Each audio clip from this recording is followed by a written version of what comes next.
Warm and dry weather is making for a great harvest season. Farmers are finishing off fields of corn and beans, then transporting the crops for storage or sale. Terry Dagg is the manager of the Mount Vernon Elevator Company, one of many locations in the region that buys and stores corn and beans. Corn quality's been really good. Most of the beans we've seen have been pretty small. Dagg says lines at the elevator have been short so far this year, with the longest wait about 20 minutes. Shorter wait times at the elevator help farmers to have more time in the fields to harvest. Kind of strung out, not as packed as usual. We had a long planting season, got started early and then delayed by rains, and so harvest is kind of the same way. Josh Trout is dumping a load of corn at the elevator. He says it was all luck that he didn't have to wait in line. Once everybody gets going pretty good, I think you always have to wait in lines. You can't ever get around that. Everybody's trying to do the same thing at once. Prices for a bushel of corn or beans have dropped since late September. That means it may take a few more trips to market to turn a profit. The prices have come down a lot in the last 2 weeks, but historically they're still really good prices for fall, and if the guys are able to raise an average crop, then I mean they should still be making money. Since September, corn prices have dropped roughly $1.50, while beans are $2 per bushel lower. In Mount Vernon, Clint Misselhorn, News 3.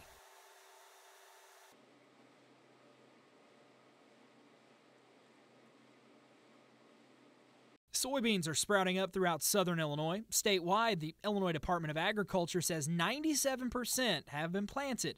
Franklin County farmer Larry Miller says beans planted before recent heavy rains are doing well. We've got soybeans that are looking good, got planted fairly decent. Miller says the corn crop is progressing nicely thanks to some timely June rains. Some stalks are already pushing waist high. Some fields that were planted early in the season are even starting to tassel. It's going to make a good crop whether it rains anymore at this point or not.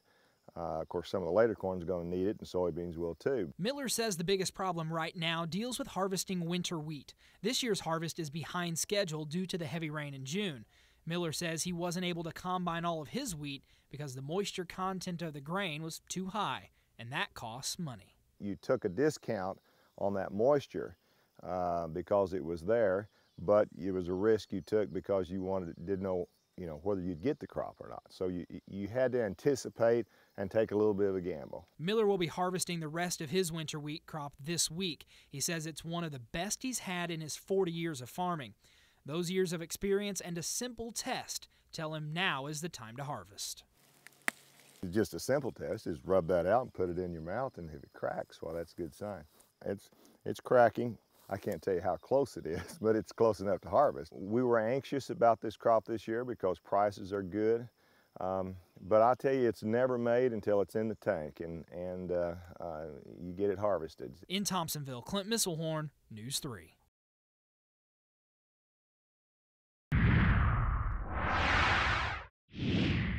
GPS is the basis for all precision agriculture.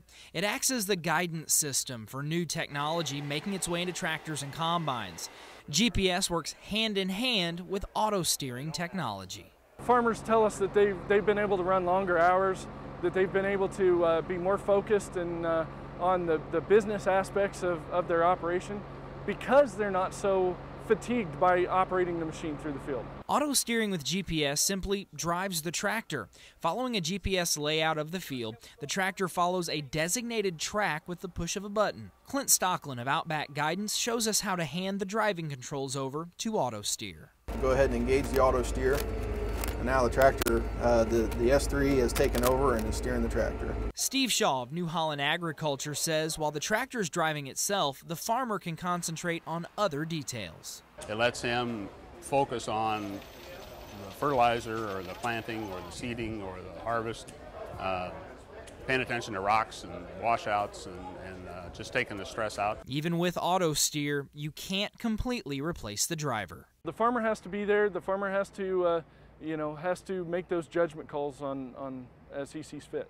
Regaining control of the tractor while it's in Autosteer is simple. Just grab the wheel. Just reach up and start turning that steering wheel, and a sensor will tell them that it's time to disengage the system and go ahead for the manual operation. And if you're wondering about accuracy in driving, this trip down and back in a field put us less than 1 inch off the original path set by GPS. With this high-tech farming report, Clint Misselhorn, News 3.